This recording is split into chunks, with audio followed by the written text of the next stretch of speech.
What is up, budgeting family and friends? My name is Shirria. This is the Shirria Mac channel, where I am documenting our six-figure debt-free journey as an entrepreneurial licensed clinical social worker with my very own virtual private practice, along with my husband, who is a welder. Together, we have a combined income of about $130,000 per year. We started our journey in October of 2023 with $305,884 worth of debt, which included credit card debt, a car loan, a home equity line of credit, my student loans from decades ago, well, 1 decade, and then our primary mortgage. And we have a goal to pay that debt off by December 31st, 2026. I am documenting and sharing our journey with you guys here in the form of monthly budgets, weekly budgets, debt updates, transfer Tuesdays, income reports, since I do work for myself in private practice, and I will be sharing quarterly net worth updates. So if that sounds like something that you can be informed and inspired by, please make sure to hit the subscribe button if that is a journey that you are interested in following. And if you are a returning viewer or subscriber, thank you so very much for coming back. Today is July the 3rd, and I am determined to get this budget out to you guys. I haven't even updated my spending. I haven't logged any transactions because I did not want anything to be in my July monthly budget before or by the time I recorded this video. So I am getting it out to you guys, and without any further delay, we will get right into it. Okay, so the monthly budget that I have up is from my budget template. It is for the month of July, so it starts July the 1st and it goes to July the 31st. The income that we are planning for the month of July is $7,950. If you watched my previous video, I talked about giving myself a raise since I did get that new contracting position. The contract was signed, sealed, and delivered today. I will start in the office for 1 day a week on Monday, and I'm hoping that the pay will be reflected in the July 15th paycheck. And if that is the case, I will give myself a month and I will increase my income in August. So that is $850 for my husband every single week, and then $925 for myself every single week. And then we have our $850 in rent. So that brings our monthly projected or planned income to $7,950. For savings for this month, we have my regular $200, my husband's regular $200, $20 in my M1 investment account, $200 in for our Christmas 2024 sinking fund, $40 for my son Princeton, $200 for my daughter who is in college, and then $370 for our rental income. Bills for the month are totaling or planned at $2,417.74. That is with $1,331.98 onto our mortgage, $133.26 onto for our life insurance policy, $9.99 for Apple storage, $58 for my husband's wireless provider, $41.63 for my son's instruments, $25.05 for Planet Fitness. I do have the black card. $97.78 for the house insurance on our investment property. $330 for our utilities, $16.54 for Netflix, and $373.51 for our insurance. And again, that totals $2,417.74. For expenses, we are planning $600 for groceries. That's $125 or $150 per week. $500 for the month for gas, and that is $125 for myself and my husband. $100 in beauty maintenance, $50 for my boy's hair, $200 in toiletries. Those are things like deodorant, lotion, toothpaste, toothbrush, etc. $200 for household. Those are cleaning supplies, toilet paper, paper towels, those things. $200 for fast food, $100 for a date night, and that is broken down into $25 per week.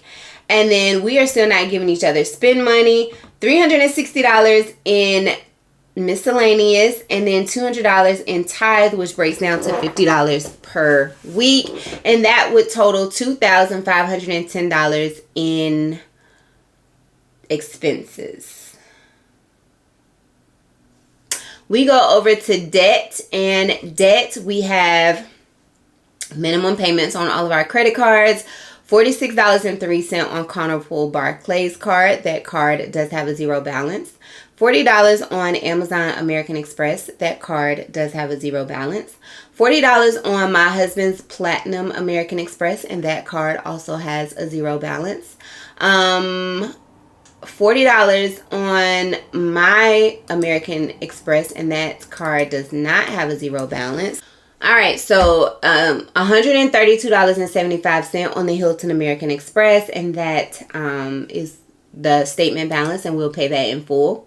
$25 on Capital One RX card or VRX card, and that card does not have a balance. $30 on the Ulta card, also balance free. $50 on the State Employees Credit Union card, also without a balance. $40 on my Hilton American Express, and that card does have a balance. I don't know what it is. I'm always telling you guys that my kids are authorized users on that. If I have a balance, I pay it off at the end of the month. $40 on my husband's Hilton American Express, and he also has a balance, and I need to find out what his statement balance is. I'm an authorized user on his card. My daughter is an authorized user on his card, and my bonus son is an authorized user on his card. But we pay our charges off at the end of the month or immediately, because we do utilize the cards because they have the highest point reimbursement at this time for the points, and then we categorize it more as an expense than a debt. Sam's Club does have a balance. I believe it's $87.01, and we will pay that on the 16th. Best Buy does not, the minimum payment is $29, and it does not have a balance. PayPal does have a balance, and we will pay the $35. My husband's PayPal has a $45 minimum payment, and it does also have a balance. $50.60 on the Citi card, and that is paid off. $40 on the Delta American Express, and again, that is paid off. We have $1,000.78 on my Honda Pilot, and that is monthly, but we do pay it weekly in increments of $250.28, and then we have that goal to apply at least $500 towards the minimum every single month. Then we have $288 on our HELOC, and then I have student loans. The student loan payment does come out in one lump sum, which is $357.38. But again, when I start to pay my student loans, I will be paying them one by one. So that brings the debt payments that we have to pay for this month to $2,373.55.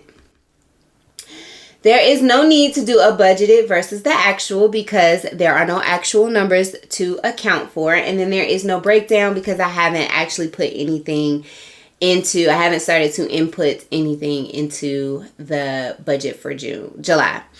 So a couple of things that I am looking forward to. Again, my financial goal for the month of July is to at least be able to apply a minimum of $500 towards the principal of my Honda Pilot. I am still on a job search for a third shift job. I will start the contracting, the renegotiated consulting contract. I start that on this coming Monday, so July the 8th, and I hope to see that pay reflected as soon as July the 15th. And that is it, really. I don't like to overwhelm. Oh, no new debt, obviously. I don't like to overwhelm myself with a whole bunch of financial goals because it already, having such a massive amount of debt already is triggering towards my anxiety. So I don't like to overwhelm myself with a bunch of financial goals. I pretty much keep it at the very minimum to a certain amount on a debt. And no, do not acquire any new debt. Oh, one other thing is I want to stay intentional with tracking our expenses and our budgeting. So that is it for July's budget. I'm looking forward to see what opportunities are created for me in the month of July. And I'm looking forward to sharing all of those with you guys here. So if you have not already subscribed, please consider subscribing to follow our journey of paying off 6 figures worth of debt to then build wealth and become work optional or reach FIRE by the age of 50. Again, we are working on a 9-year time frame. And if you are on a journey, or you know someone else who is on a journey and you feel like they will be informed and inspired by following my journey, please be sure to share this page with others. And if you like this type of content, please be sure to give it a thumbs up so that YouTube will be generous enough to share my videos more on the algorithm. I hope you guys enjoy your holiday, and I will catch you guys in the next one. Bye for now.